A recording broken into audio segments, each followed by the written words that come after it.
할렐루야. 우리 사랑하는 성도님들, 지난 한 주간도 평안하셨습니까? 우리 주님께서 부활하셨습니다. 사망 권세에 이기시고 부활하신 주님을 찬양하고 경배하기 원합니다. 저들이 여러 가지로 어렵고 힘든 일들이 있습니다. 다시 락다운이 되고요. 또 우리 생각처럼 뭔가 잘 진행이 되지 않고요. 여러 가지 관계적으로 또 환경적으로 어려움들이 있지만 우리 부활하신 주님을 바라보시고 힘을 내실 수 있기를 축원을 드립니다. 이 시간 다 함께 묵도 들으심으로 예배 시작하겠습니다. 그리스도께서 만일 다시 살아나지 못하셨으면 우리가 전파하는 것도 헛것이요 또 너희 믿음도 헛것이며, 만일 그리스도 안에서 우리가 바라는 것이 다만 이 세상의 삶뿐이면 모든 사람 가운데 우리가 더욱 불쌍한 자이리라. 그러나 이제 그리스도께서 죽은 자 가운데서 다시 살아나사 잠자는 자들의 첫 열매가 되셨도다. 아멘. 사도신경으로 신앙 고백 드리겠습니다. 전능하사 천지를 만드신 하나님 아버지를 내가 믿사오며 그 외아들 우리 주 예수 그리스도를 믿사오니 이는 성령으로 잉태하사 동정녀 마리아에게 나시고 본디오 빌라도에게 고난을 받으사 십자가에 못 박혀 죽으시고 장사한 지 사흘 만에 죽은 자 가운데서 다시 살아나시며 하늘에 오르사 전능하신 하나님 우편에 앉아 계시다가 저리로서 산 자와 죽은 자를 심판하러 오시리라. 성령을 믿사오며 거룩한 공예와 성도가 서로 교통하는 것과 죄를 사하여 주시는 것과 몸이 다시 산 것과 영원히 사는 것을 믿사옵나이다. 아멘. 이 시간 우리 찬송가 165장으로 하나님께 영광 돌려드리겠습니다. 주님께 영광, 우리 함께 찬양하겠습니다.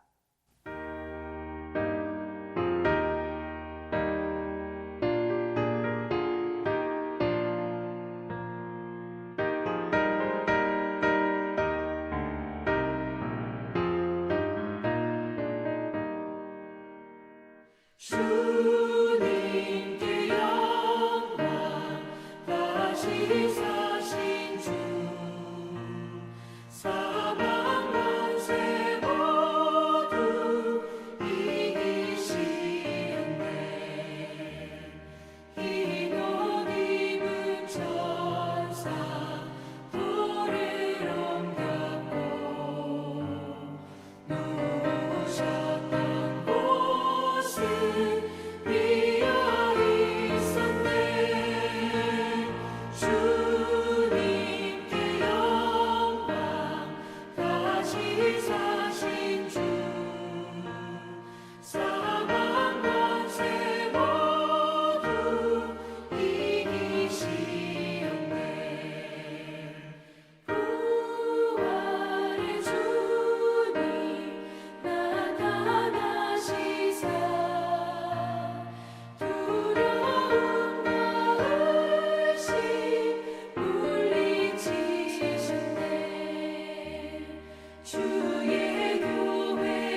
네, 오늘 은혜 받으실 하나님 말씀은 히브리서 12장 2절 말씀입니다. 우리 합독해 볼게요. 히브리서 12장 2절 말씀 우리 다 함께 합독하겠습니다. 믿음의 주요 또 온전하게 하시는 이인 예수를 바라보자. 그는 그 앞에 있는 기쁨을 위하여 십자가를 참으사 부끄러움을 개의치 아니하시더니 하나님 보좌 우편에 앉으셨느니라. 아멘. 할렐루야. 우리 주님께서 부활하셨습니다. 우리 서로 인사 한번 나누시겠습니다. 그 주님을 바라보십시다. 아멘. 여러분, 저희들이 예수 그리스도의 십자가도 바라봐야 되겠지만 부활하신 그 주님을 반드시 바라봐야 될 줄 믿습니다. 오늘 본문 말씀을 자세히 읽어보시면요, 믿음의 주요 또 온전하게 하시는 이인 예수를 바라보자. 예수님을 바라보자 라고 말씀하시면서 그 예수님께서는 무엇을 바라보셨는가? 그 다음에 이렇게 말씀하십니다. 그는 그 앞에 있는 기쁨을 위하여, 부활의 기쁨이시죠. 그 부활의 기쁨 때문에 십자가를 참으시고 부끄러움을 개의치 아니하셨더라 말씀하십니다.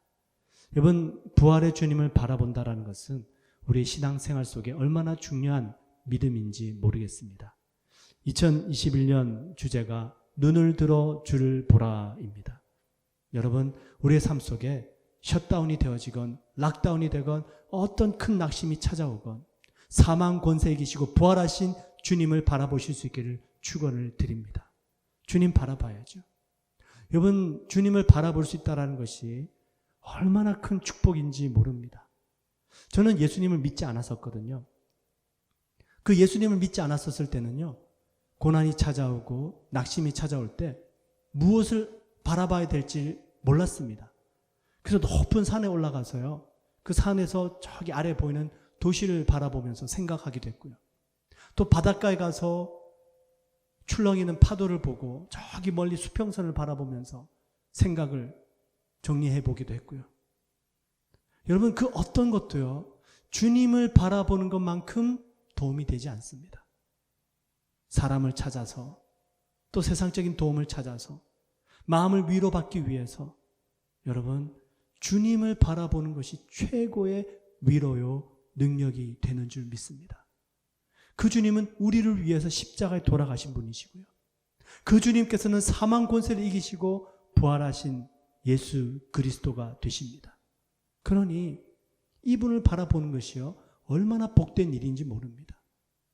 주님을 꼭 바라보실 수 있기를 다시 한번 축원을 드립니다. 우리 주님께서는요, 믿음의 주가 되시고요, 그 주님을 바라보시는 사람들을 온전하게 만들어 주신다 말씀하십니다. 우리 주님은 저희들에게 믿음을 주시는 분이십니다. 여러분, 요즘 물건을 사면 전부 워런티가 있죠. 그리고 애프터 서비스가 다 있습니다. 좀 불편하긴 하지만 우리 전자상가 같은 데서 컴퓨터를 사면요, 만약에 문제가 생겼을 때에 manufacture, 그 만든 회사로 물건이 보내집니다. 그래서 다시 수리를 해줍니다. 여러분, 하나님께서 우리를 만드시고 지으셨습니다. 우리를 지으신 그분께서 우리를 그냥 내버려 두지 않으세요. 애프터 서비스 해주십니다. 워런티가 있어요. 도와주십니다. 그게 뭐냐면 시편 121편 기자의 고백입니다. 내가 산을 향하여 눈을 들리라. 나의 도움이 어디서 올까? 나의 도움은 천지를 지으신 여호와에게서로다. 그죠? 이 시편 기자가 천하 만물을 바라봤습니다. 그 어느 곳에서도 도움이 될 만한 일들이 생각나지 않습니다. 그러다가 깨달은 거예요. 아, 이 천하 만물을 지으신 분은 하나님이시지. 그 만물을 지으신 창조주께서는 반드시 간섭하시고 개입하시고 도와주시고 구원해 주실 것이다. 창조주에 대한 믿음이 생긴 것입니다. 여러분, 주님을 바라보시고 나를 지으신 분이 나를 도와주시고 나를 구원하실 것이다. 믿어보시길 축원을 드립니다. 우리 주님은 끊임없이 저희들에게 믿음을 주세요. 창세기 보시면은 아브라함이 하나님께서 말씀하신 그 말씀 하나 붙잡고 고향을 떠나잖아요. 아브라함은 하나님을 제대로 알지 못했습니다. 우상을 섬기는 아버지 밑에서 자랐습니다. 근데 하나님께서 어느 날 아브라함아, 내가 너에게 지시할 땅으로 가라. 내 고향 친척 본토 아버지 집을 떠나라. 그 약속의 말씀 하나 붙잡고 아브라함은 떠나요. 떠나보니까 삶이 어떻습니까? 생각만큼 쉽지 않거든요. 하나님이란 분이 나에게 말씀하셔서 떠나라고 해서 떠나긴 떠났는데 그 약속한 가나안 땅에 도착해 보니까 기근이 있습니다. 먹고 살기가 힘듭니다. 그래서 아브라함이 계속해서 내려가서 애굽 땅까지 임하게 되죠. 그 애굽 땅에 이르러 보니까 어떻습니까? 애굽 땅에는 이미 왕국이 세워져 있습니다. 근데 마음이 덜컥 겁이 나는 거예요. 그 나라의 권력자들이 자기 아내를 보고 자기를 죽이고 빼앗아가면 어떡할까? 덜컥 겁이 나는 겁니다. 그래서 아브라함이 거짓말로 자기 아내를 누이라고 속이죠. 아니나 다를까 그 바로 왕과 그 나라 사람들이 사라의 아리따움을 보고는 사라를 취합니다. 그 아브라함은 자기 누이라고 속이고요. 그날 밤에 하나님께서 바로 왕에게 재앙을 내리십니다. 바로 왕이 깜짝 놀랍니다. 그리고 아브라함을 불러서 당신이 어떻게 나에게 이런 거짓을 행하였소? 내가 당신에게 무엇을 잘못했소? 어찌 당신의 아내를 누이라고 속였소? 당장 당신의 아내를 데리고 가시오. 그러면서요 그냥 보내지 않습니다. 이 바로 왕이 아브라함에게 양도 주고요, 소도 노비도 주고요, 나귀와 약대까지 많이 주고 보냅니다. 아니 전화위복도 이런 전화위복이 어디 있습니까? 반전도 이런 반전이 어디 있습니까? 하나님께서 왜 아브라함에게 이런 은혜를 베풀어 주셨을까요? 믿음을 주시는 겁니다. 하나님께서 말씀하시고 하나님께서 약속하신 것들을 하나님께서 이루어 가시겠다는 것은요, 이 믿음 없는 아브라함에게 믿음을 주시기 위해서 이런 상황에도 불구하고 하나님께서 복을 허락해 주시는 것이에요. 우리 주님은 믿음을 주십니다. 우리 나사로 주님께서 일부러 기다리시죠. 죽을 때까지 기다리십니다.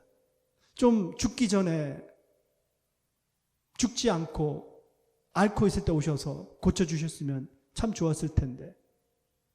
근데 하나님께서, 예수님께서 마르다와 마리다에게 찾아가셔서 뭐라고 말씀하십니까? 예수께서 가라사대 나는 부활이요 생명이니 나를 믿는 자는 죽어도 살겠고 무릇 살아서 나를 믿는 자는 영원히 죽지 아니하리라. 이것을 내가 믿느냐?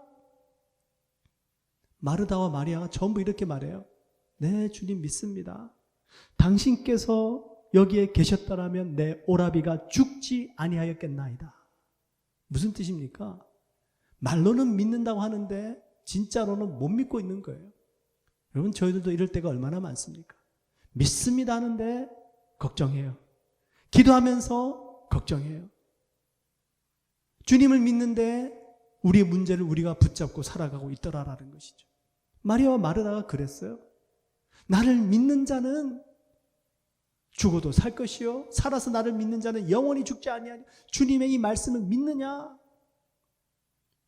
마르다와 마리아가 주님께서 여기 계셨더라면 내 오라비가 죽지 아니하였을 것입니다 말씀하세요. 여러분, 주님의 임재는 주님의 말씀과 함께 갑니다. 예수님께서 그 자리에 계시지 않았지만 예수 그리스도의 말씀을 붙잡으면 주님의 임재와 주님의 능력이 나타나는 줄 믿습니다. 이런 마리아와 마르다에게 예수님께서 나사로를 다시 살려주십니다. 왜 그러셨을까요? 믿음 주시는 거예요, 여러분. 주님은 끊임없이 저희들에게 믿음을 주십니다. 저희들이 주님 앞에 기도할 수 있는 기도 제목이 있다면, 주님, 이 부족한 저희들에게 믿음을 더하여 주시옵소서. 주님, 눈에 보이지 않는 주님이시지만 주님의 그 말씀 한번 믿어 보겠습니다. 여러분, 말씀이 생각이 나면 그 말씀 때문에 우리의 삶이 회복이 될 수 있습니다. 우리 예수님께서 전부 말씀으로 다 역사를 이루십니다. 창세기 때도 하나님께서 빛이 있으라 말씀하시죠. 그 주님께서요, 이미 죽은 청년입니다. 장례식을 치르고요, 관에 들어가 있습니다. 근데 관에 손을 대시고요, 청년아 일어나라 말씀하세요. 죽었던 영혼이 예수님의 말씀을 듣고 죽음에서 깨어납니다. 달리다굼 소녀에 일어나라. 야이로의 딸 12살 된 이 딸이 죽었습니다. 사람들이 피리를 불고 헌화하고 장례를 준비합니다.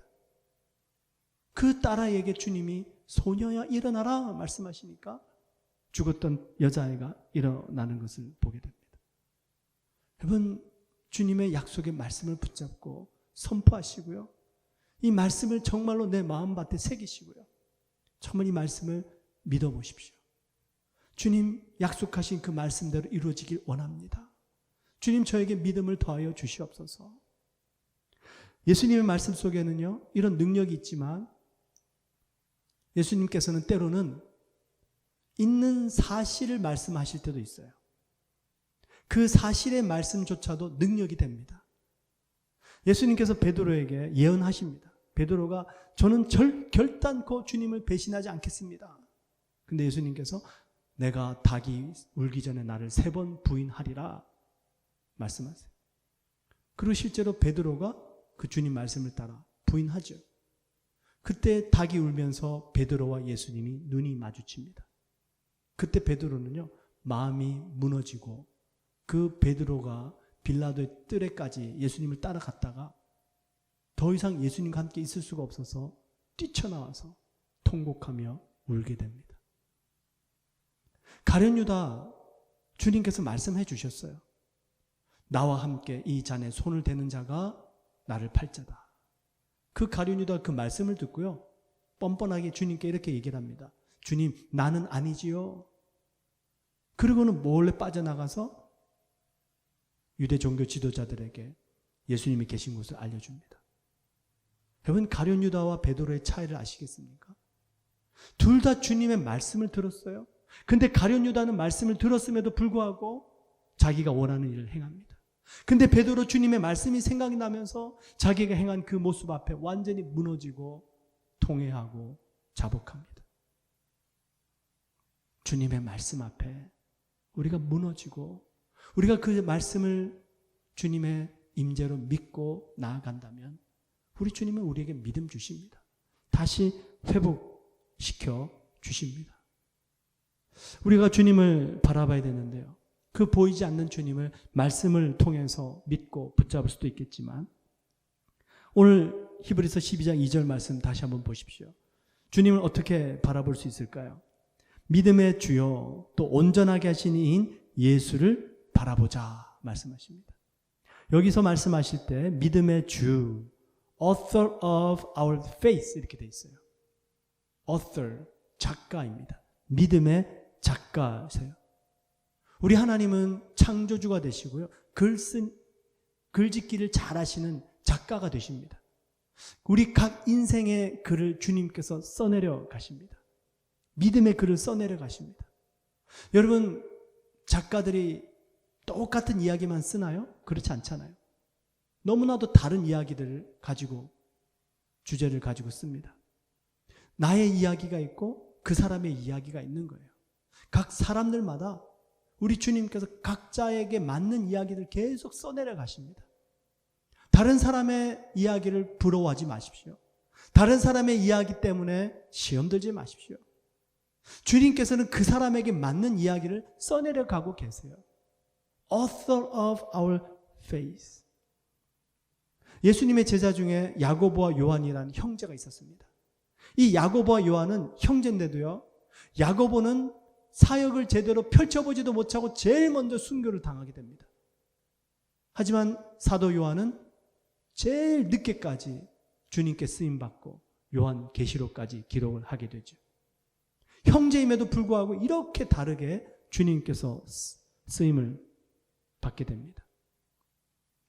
한 번은 사도 베드로에게 예수님께서 말씀하세요.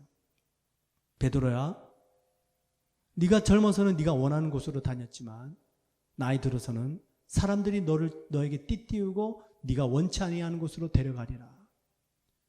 예수님께서 자신에 대해서 이렇게 말씀하시니까 베드로가 평소 때 경쟁 상대로 있었던 사도 요한이 궁금한 겁니다. 예수님께 묻죠. 예수님, 요한은 어떻게 되나요? 쟤는 어떻게 됩니까? 예수님께서 내가 요한을 다시 올 때까지 그대로 둘지라도 너와 무슨 상관이냐? 주님 말씀하십니다. 상관없다라는 얘기예요. 여러분, 우리 주님께서는 우리 각자에게 맞는 믿음의 이야기를 써내려 가십니다. 그래서 때로는 너무 달라요. 너무 다르지만 우리에게 공통된 주제가 있습니다. 바로 해피 엔딩입니다. 우리 모든 믿음의 사람들의 이야기는요, 전부 해피 엔딩이에요. 부활이 있기 때문입니다. 그 어떤 고난이 있어도 결국에는 최후 승리가 있다는 것이에요. 최근에 토론토에 나오는 기독교 신문을 읽었는데요. 그 토론토에 있는 한 교회 목사님께서 그 크리스찬 신문에 글을 올리셨는데 이런 내용이 있습니다. 미국 어느 교회에서 중남미에 있는 온두라스라는 나라에 선교를 떠났답니다. 이 온두라스라는 나라 살기도 어렵고 선교를 필요로 해서 한 미국 교회에서 선교팀을 파송을 해서 보냈는데요. 그 선교팀들이 사역을 다 마치고 그리고 그 현지 온두라스에 있는 교회 성도들과 함께 마무리 이벨리에이션도 하고 서로 은혜를 나누는 자리가 있었습니다. 그 마지막 자리에서 서로 자신이 받았던 은혜를 나누고 또 자신들이 좋아하는 성경 구절 말씀을 나누면서 은혜로운 시간을 가졌어요. 어떤 사람은 요한복음 3장 16절, 어떤 사람은 에베소서 2장 8절, 어떤 사람은 내게 능력 주시는 자 안에서 내가 모든 걸 살 수 있느냐, 빌립보서 말씀들, 너무 귀하고 은혜로운 말씀을 다 나누고 있었습니다. 한 중년의 현지 여자 성도님이 자기 순서가 되었습니다. 그분이 자신은 마태복음 24장 2절 말씀을 통해서 은혜를 받고 그 말씀 붙잡고 살아가고 있습니다 라고 고백을 했습니다. 흔하지 않는 말씀이었어요. 사람들이 잘 몰랐습니다. 아니 24장 2절 마태복음 24장 2절이 어떤 말씀입니까? 그랬더니 이 여자분께서 성경 구절을 암송합니다. 내가 진실로 너에게 이르노니 돌 하나도 돌 위에 남지 않고 다 무너뜨려지리라. 사람들이 내심 깜짝 놀랍니다. 아니 어떻게 그런 말씀이 마음에 그렇게 위로가 되셨나요? 이 말씀은 예수님께서 예루살렘이 무너지고 예루살렘이 심판을 받게 될 것을 예언한 말씀이거든요. 근데 여인은 그 말씀이 그렇게 위로가 됐다고 나눕니다. 여인이 대답합니다. 저에게는 5명의 자녀들이 있었습니다. 그런데 4명의 자녀들이 5살도 되기 전에 모두 영양실조로 세상을 떠나버렸습니다. 이 말씀이 저에게 위로가 된 것은 이 세상은 모두 무너지게 된다는 것입니다. 그 위대한 성전도 무너졌는데 하물며 이 세상 그 무엇이라도 남아있겠습니까?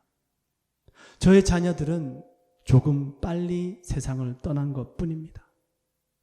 하나님께서 저에게 이 힘든 시간들을 보내게 하시면서 그 어느 누구보다도 더 큰 부활의 소망을 가지고 살도록 해 주셨습니다.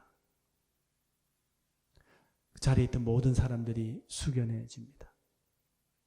여러분, 저희들이 세상에서 정말 성공하고 잘 돼서 하나님께 영광을 돌려드릴 수도 있습니다.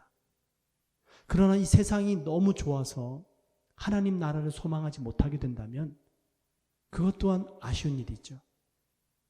반대로 이 땅에서 당하는 여러 가지 고난 때문에 우리가 하늘나라를 소망하게 되고 부활을 정말로 간절히 더 깊이 소망할 수 있게 된다면 그 또한 주님의 은혜 아니겠습니까?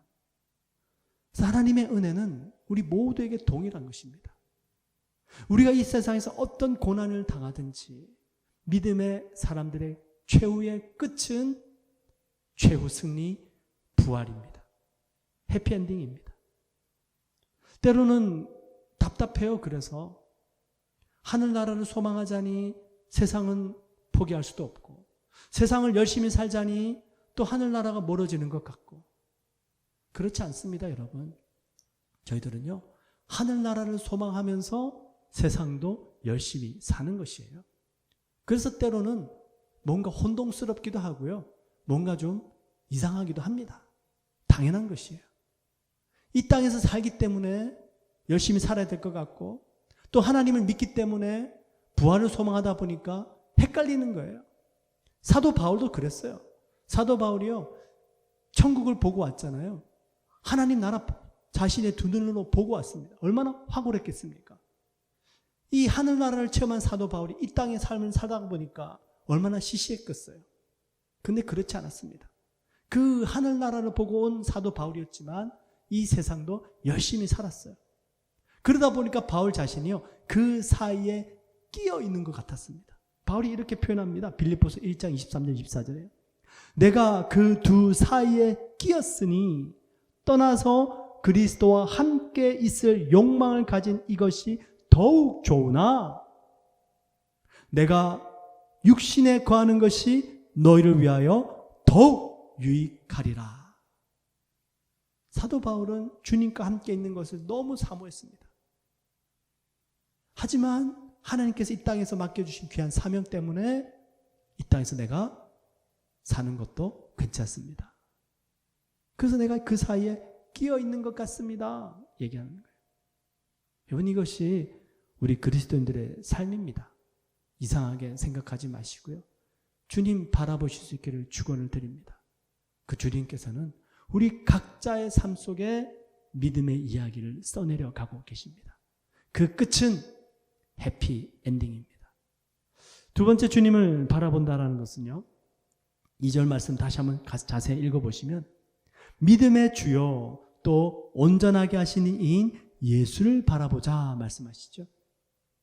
예수님을 바라보는 것이 믿음입니다. 근데 저희들은 가끔 내가 믿음이 얼마나 있는가 자꾸 내 자신을 들여다봐요.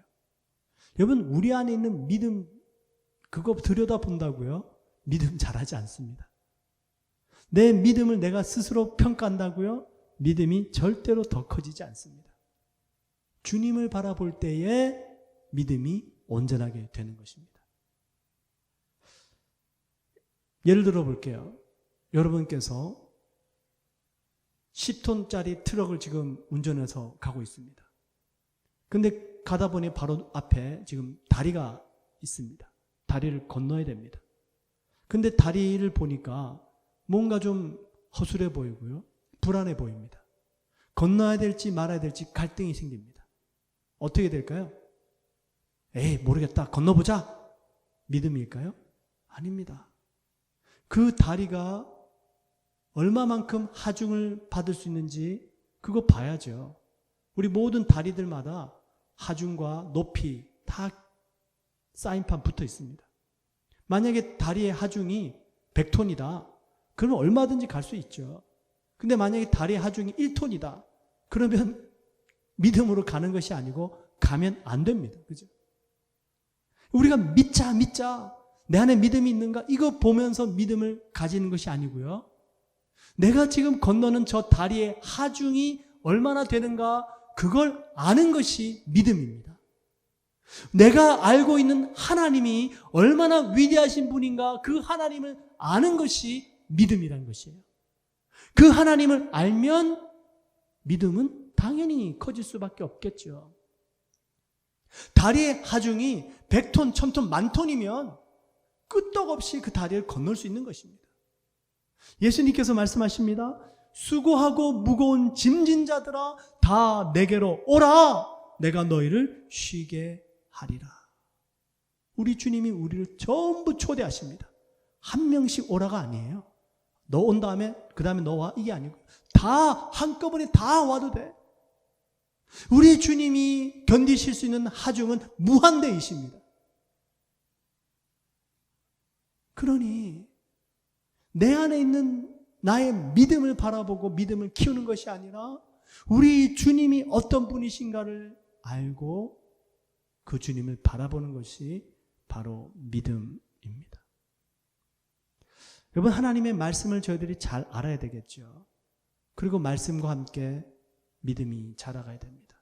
그런데요, 말씀을 안다고 하나님의 능력에 대한 믿음 또한 비례하는 것이 아니더라는 것입니다. 말씀을 알면 하나님의 능력에 대한 믿음도 같이 커져야 되는데, 말씀은 아는데 하나님의 능력에 대한 믿음은 때로는 없을 수가 있더라고요. 그게 사두개인이라는 파들이었습니다. 이 사두개인들은요, 자신들이 알고 있는 그 말씀 때문에 부활을 믿지 않았어요. 예수님께 이들이 이렇게 변론하면서 묻습니다. 좋습니다, 예수님. 당신이 부활이 있다고 하는데 우리 모세 율법을 가지고 한번 논해 보십시다. 모세 율법에 의하면 형제들이 있을 때에 그 형제가 죽고 나면 자녀가 없다면 그 아내를 그 다른 형제가 책임지게 되어 있습니다. 자, 어떤 가정에 7명의 형제가 있는데 맏형이 결혼을 해서 아내를 맞이했습니다. 근데 자녀가 없이 죽었습니다. 그래서 그 둘째가 그 형의 아내를 맞이해서 돌보고 같이 살았습니다. 그러다가 이 둘째도 죽어버렸습니다. 그렇게 셋째, 넷째, 일곱째까지 그 아내를 맞이해서 섬겨주고 살다가 죽었는데, 그러면 부활 때에 하늘나라에서 그 여인은 누구의 아내가 됩니까? 하나님의 말씀은 영원한 것이거든요. 그러면 그 말씀이 맞든지 아니면 부활이 없든지 둘 중에 하나가 되어야 된다는 것이죠. 그러니까 자기네들의 논리로 하나님의 능력을 아예 없애버린 거예요. 예수님께서 그 사두개인의 논리를 듣고 이렇게 말씀하십니다. 예수께서 대답하여 이르시되 너희가 성경도 하나님의 능력도 알지 못하는 거로 오해하였다. 말씀도 모르고 하나님의 능력도 모르고, 말씀을 안다라는 것은 하나님의 능력을 아는 것인데 말씀을 모르니까 하나님의 능력도 모르고, 하나님의 능력을 못 믿으니까 말씀도 오해하게 되고, 부활 때에는 시집가고 장가가는 일도 없다 말씀하십니다. 그러면서 주님께서 이렇게 말씀해 주세요. 하나님께서 모세에게 나타나셨을 때에 나는 아브라함의 하나님, 이삭의 하나님, 야곱의 하나님이다라는 것을 읽어본 적이 없느냐? 우리 하나님은 죽은 자의 하나님이 아니라 산 자의 하나님이시니라. 모세 때의 아브라함과 이삭과 야곱은 이미 죽었습니다. 근데 하나님께서 모세에게 나타나셨을 때에 내가 아브라함과 이삭과 야곱의 하나님이다. 무슨 뜻입니까? 그들이 지금 하나님 나라에 영원히 살아있다라는 것입니다. 그래서 모세에게 나타나셔서 내가 바로 그 하나님이야 말씀하신 거예요. 영원한 하나님의 나라가 있다라는 것이죠. 이 예수님의 말씀을 듣고 모두 깜짝 놀라게 됩니다. 여러분, 우리 하나님은 산자의 하나님이십니다. 부활이 있습니다. 영원한 하나님의 나라가 있습니다. 우리 초대교회 성도님들의 믿음, 이분들은요, 부활과 재림, 이 두 가지가 너무나도 확고부동하게 있었던 사람들이었습니다. 당연히 그랬겠죠. 예수님의 부활이 너무나도 확실했고 바로 얼마 전에 일어난 사건이었고, 그리고 그 주님이 금방이라도 곧 오실 것만 같았고, 그 부활과 재림의 신화, 그거 가지고 복음 전하고 순교당하고 버텼습니다. 그 여러 로마 시대 때 콜리세움에서 순교를 당한 많은 사람들의 기록들을 보면요, 얼마나 눈물겨운 줄 모릅니다. 한 기록 중에는 이런 기록이 있습니다. 그 로마 네로 황제 때 많은 그리스도인들을 핍박하고 죽이면서 그 사자의 밥이 되게 하고요, 그 죽어가는 그 사람들 속에 한 어머니께서 두려워 떨고 있는 아이에게 이렇게 얘기해 줍니다. 조금만 참아라. 이제 곧 어둠이 지나가고 빛이 임하게 될 것이다. 여러분, 우리 그리스도인들에게 낙심은 없습니다. 최후 승리가 있기 때문입니다. 조금만 참아라. 곧 빛이 임하게 될 것이다. 여러분, 조금만 참으십시오. 부활의 주님께서 우리에게 힘 주시고 능력 주실 줄 믿습니다. 끝으로 주님을 바라본다라는 것은요, 우리가 주님을 바라보는 것도 중요하고요, 그리고 주님께서 무엇을 바라보셨는가를 잘 알아야 됩니다. 그래서 저희도 그 주님께서 바라보신 것을 저희도 함께 바라볼 수가 있어야 됩니다. 오늘 히브리서 12장 2절 말씀 다시 한번 읽어보세요. 믿음의 주요 또 온전하게 하시는 이인 예수를 바라보자. 그는 그 앞에 있는 기쁨을 위하여. 그 앞에 있는 기쁨이 뭐죠? 부활입니다. 예수님께서 바라보셨던 것이 바로 부활이십니다. 그 부활을 바라보시고 십자가를 참으사 부끄러움을 개의치 아니하시더니 하나님 보좌 우편에 앉으셨느니라. 그런데요, 주님께서 바라보신 부활은 주님 개인의 부활만은 아니셨습니다. 주님께서 바라보셨던 부활은 우리 주님께서 첫 부활의 열매가 되셔서 이제 그 다음에 주님을 따르고 주님을 믿는 다른 사람들에게도 다가올 그 부활, 그래서 영원토록 하나님 나라에 함께 살게 될 그 부활을 바라보셨습니다. 그리고 기뻐하신 거예요. 만약에 여러분, 주님께서 나는 하나님 앞에서 내 할 일 다 했다, 나는 이제 십자가에 죽었으니까 나는 이제 부활할 것이다, 난 내 책임 끝, 이 마음으로 부활을 바라보셨다면 그게 무슨 소용이 있습니까? 고린도전서 사랑장에서 말씀하시지 않습니까? 목숨을 내어줄 만한 헌신과 수고가 있을지라도 사랑이 없다면 아무것도 아니니라. 그죠? 우리 주님께서 부활을 바라보셨을 때 주님께서는 주님 자신의 부활만 바라보신 것이 아니라 우리 주님을 따르는 믿음의 사람들의 부활도 함께 바라보신 것입니다. 그리고 기뻐하셨던 것이에요. 그리고 우리의 구원을 이루시기 위해서 십자가를 참으셨던 것입니다. 예수님 말씀하세요. 요한복음 14장. 너희는 마음에 근심하지 말라. 하나님을 믿으니 또 나를 믿으라. 내 아버지 집에 거할 곳이 많도다. 그렇지 않으면 너희에게 일렀으리라. 내가 너희를 위하여 처소를 예비하러 가노니 가서 너희를 위하여 처소를 예비하면 내가 다시 와서 너희를 내게로 영접하여 나 있는 곳에 너희도 있게 하리라. 우리 주님께서 우리를 위해서 부활하셨고 우리를 위해서 먼저 가셔서 우리가 거할 곳을 준비하셨습니다. 그거 바라보고 기뻐하고 계신 거예요. 주님께서는 우리 모두가 함께 그 하나님 나라에서 영원히 살 것을 바라고 계십니다. 주님은 끊임없이 저희들에게 그것을 바라보기를 원하세요. 믿음을 주시기 원하십니다. 제가 지난주 새벽 예배를 하다가 창세기를 보면서 문득 궁금해졌습니다. 하나님께서 왜 에녹을 데리고 가셨을까? 에녹은 365년 살았잖아요. 그리고 하나님과 365년 동안 동행하다가 그대로 죽음을 보지 않고 하늘로 올려졌습니다. 그 창세기 족보를 가만히 보시면 아담부터 노아 홍수 심판 때까지요, 총 10 제너레이션입니다. 10세대가 나옵니다. 그 10세대 중에 유독 하나님께서 에녹을 하나님께서 그냥 데리고 가십니다. 나머지 모든 9세대는 그냥 다 죽음을 맞이해요. 왜 굳이 하나님께서 그 에녹과 함께 동행하시고 그리고 에녹을 주님 죽음을 보지 않고 데려가셨을까? 이 당시 때 하나님께서 얼마나 이 세상이 악했습니까?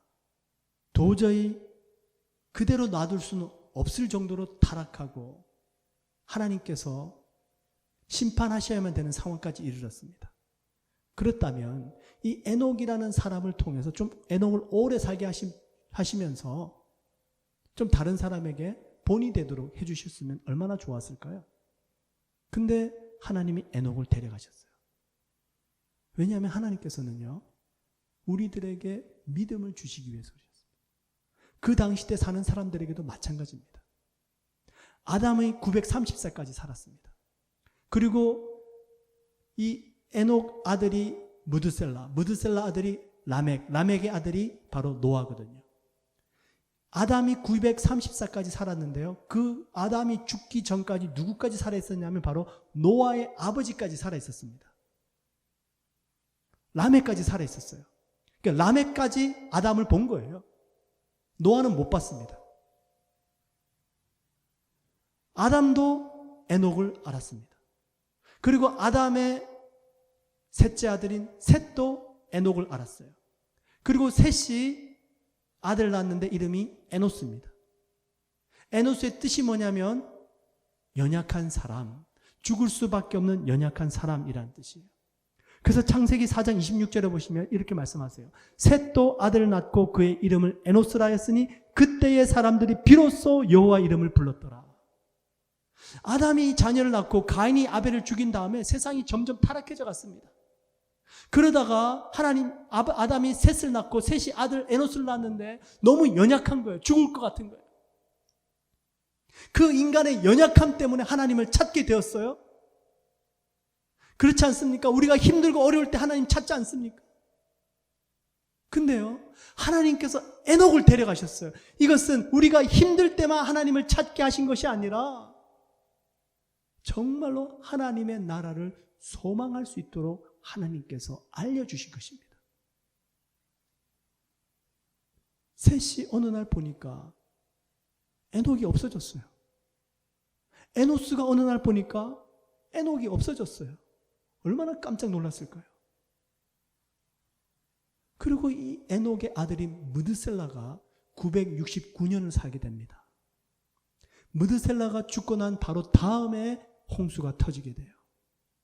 무드셀라는 아버지 에녹이 하나님과 동행하다가 죽음을 보지 않고 올려진 것을 알았습니다.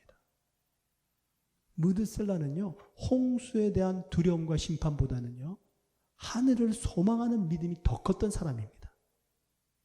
그러니 이 무드셀라가 969년 동안 살면서요, 그 창세기 땅에 있는 사람들에게 무엇을 전했을까요? 노아는 심판을 전했을 수 있습니다. 그러나 무드셀라는 아버지 에녹의 승천하는 것을 보면서 하늘나라를 소망하고, 여러분, 영원한 하나님의 나라가 있습니다. 그거 전했을 겁니다. 하나님께서 에녹을 이 땅에 남겨두시고 계속 동행하시면서 다른 사람들에게 본이 되게 하실 수도 있었지만, 에녹을 데려가심으로 해서 그 당시 때에 심판을 받을 수 없을 정도로 타락한 사람들에게 하늘나라를 바라볼 수 있는 기회를 열어주신 것입니다. 여러분, 우리 주 예수 그리스도께서 부활하셨습니다. 부활하신 주님께서 저희들에게 지금 끊임없이 기회를 주고 계신 것이에요. 무덤이 없다. 내가 돌을 옮기고 부활하였다. 내가 다시 올 것이다. 눈을 들어 나를 바라보거라. 우리 주님은 끊임없이 저희들에게 믿음을 주시기 원하시고, 힘들고 어렵고 고난 속에서만 하나님을 찾는 것이 아니라 정말로 하늘나라 소망을 가지고 부활 영생을 바라보면서 이 땅을 살기를 원하시는 것이에요. 여러분, 주님께서는요, 하늘에서 이 땅에 내려오신 분이십니다. 그러니까 주님이 이 땅에서 바라보는 모든 관점들은요, 이 땅에서 하늘을 바라보시는 것이 아니라 하늘나라 영원한 관점에서 이 땅을 바라보시는 거예요. 제가 말씀을 고난주간에 읽다가 다시 한번 깜짝 놀라게 된 이야기 중에 하나가 바로 이것입니다. 예수님께서 본디오 빌라도에게 신문을 받으십니다. 그리고 유대 종교 지도자들로부터 신문을 받으십니다. 막 사람들이 예수님을 향해서 질문을 던지고 다그치죠. 네가 정말 하나님의 아들이냐? 네가 정말 그리스도냐? 여러분, 사람의 심리가 담대하잖아요. 그러면 그 담대한 마음으로 할 수 있는 최고의 대답이 뭐냐면, 그래, 내가 그리스도다. 어쩔래? 너희들 마음에 안 드냐? 너희들이 악독함으로 날 죽이겠냐? 그래, 죽일 테면 죽여봐라. 뭐 이 정도는 대답할 수 있어요. 담대함으로. 근데 예수님께서 뭐라고 대답하시냐면요, 이렇게 대답하세요. 네가 정말 그리스도냐? 말해봐라. 예수님께서 이렇게 대답하십니다. 내가 너에게 말할지라도 너희가 믿지 아니할 것이요, 내가 물어도 너희는 대답하지 아니할 것이라. 그러나 이제부터는 인자가 하나님의 권능의 우편에 앉아 있으리라. 여러분, 이해가 되십니까? 아니, 어떻게 이 상황에서 이런 말씀을 하실 수가 있죠? 이제 곧 십자가에 돌아가실 주님이십니다. 그리고 사람들이 막 죽이려고 덤벼들고 막 질책하고 희롱하고 덤벼들고 있어요. 근데 주님은 죽일 테면 죽여봐라. 이게 아니고요. 이제부터는 인자가 하나님의 권능의 우편에 앉아 있으리라. 바라보신 거예요. 우리 주 예수 그리스도, 그분은 하나님이십니다. 그분은 만왕의 왕이 되십니다. 그분은 이 땅에 사시면서 하늘에서부터 이 땅의 관점을 가지고 바라보시며 살아가셨던 것입니다. 그래서 그 앞에 있는 기쁨으로 십자가의 고난을 참으시고 부활하셔서 우리를 위해서 우리의 거할 처소를 예비해 두셨습니다. 여러분, 주님을 바라보시고요. 주님께서 바라보신 그 부활을 바라보실 수 있기를 축원을 드립니다. 주님을 바라본다는 것은 그래서요, 주님이 내 인생의 작가가 되시는 거예요. Author of our faith. 믿음의 글을 주님이 써내려 가십니다. 모든 믿음의 글의 내용은 다를 수 있습니다. 어떤 사람은 믿으면서 고난이 있을 수 있고요. 어떤 사람은 믿으면서 참 잘 살 수도 있습니다. 그러나 그 모든 이야기의 끝은 해피 엔딩입니다. 우리 주 예수 그리스도를 바라본다는 것은 내 안에 믿음이 얼마나 큰가를 바라보는 것이 아니에요. 우리 주님이 얼마나 위대하신 분이신가. 우리 주님의 그 하중은 무한대가 된다는 것을 믿고 마음 편하게 모든 것을 맡기고 건너가는 것입니다. 주님을 바라본다는 것은 우리 주 예수 그리스도께서 바라보신 그 하나님의 나라, 그 부활을 바라보는 것입니다. 여러분, 우리는 내일 일을 알 수 없어요. 하지만 주님의 약속을 믿는다면 우리는 부활하신 주님과 같이 하늘나라의 관점으로 이 땅을 바라볼 수 있게 되는 줄 믿습니다. 이 귀한 믿음의 눈이 열리시고 이 믿음의 눈으로 우리 모든 세상을 바라보시고 승리하시게 축원을 드립니다. 기도하겠습니다. 할렐루야. 감사합니다. 주님께서는 끊임없이 저희들에게 믿음을 주시기 원하십니다. 주님, 이제 저희들이 주님 앞에 기도할 제목을 알았습니다. 주님, 우리에게 믿음을 더하여 주옵소서. 우리들에게 주님께서 바라보신 그것을 바라볼 수 있는 영안을 열어 주시옵소서. 이 땅의 관점으로 바라보는 것이 아니라 영원한 하나님의 나라의 관점과 부활의 능력의 관점으로 우리 모든 현실 세계를 바라보며 담대하게 하시고 주님께서 주시는 그 믿음으로 이 세상 살아가게 하여 주시옵소서. 우리 귀한 성도님들의 모든 삶 속에 주님 주시는 믿음으로 지혜와 담대함이 넘쳐나셔서 잘 해결되게 하시고 도와주시고 주님 이끌어 주옵소서. 예수님의 이름으로 기도드리옵나이다. 아멘.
주를 향한 감사와 찬양을 말로 다 표현할 수 없네.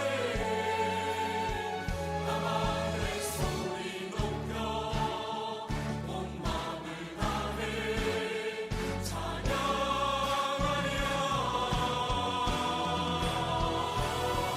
할렐루야 할렐루야 할렐루야 어린 양 할렐루야 할렐루야 주의 보혈 덮으사 모든 족속 모든 방언 모든 백성 열방이 모든 영광 모든 존귀 모든 찬양 주께 드리네.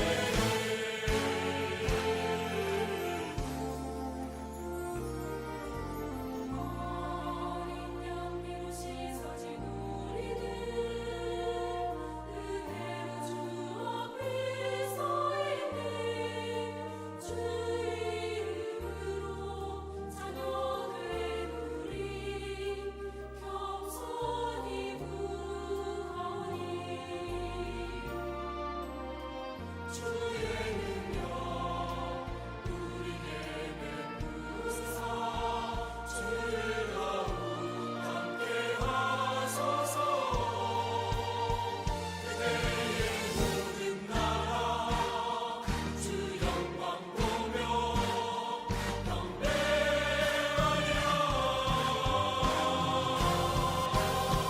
할렐루야 할렐루야 할렐루야 어린 양 할렐루야 할렐루야 주의 보혈 덮으사 모든 족속 모든 방언 모든 백성 열방이 모든 영광 모든 존귀 모든 찬양 주께 드리네. 부르고서 다 함께 고백해 만유의 주님.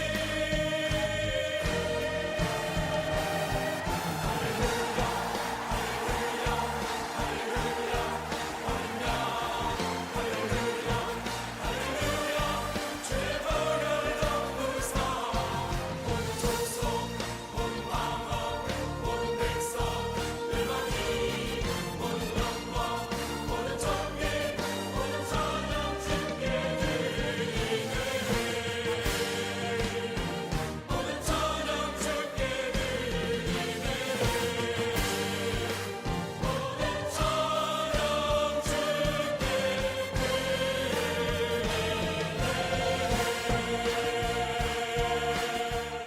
축도드리겠습니다.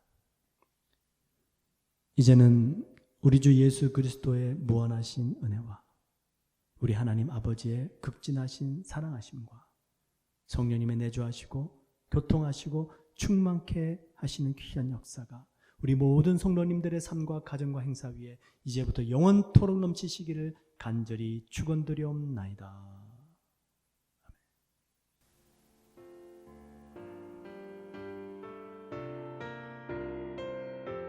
주님만 내 도움이 되시고 주님만 내 빛이 되시는 주님만 내 친구 되시는 광야. 주님 손 놓고는 단 하루도 살 수 없는 곳 광야에 서 있네.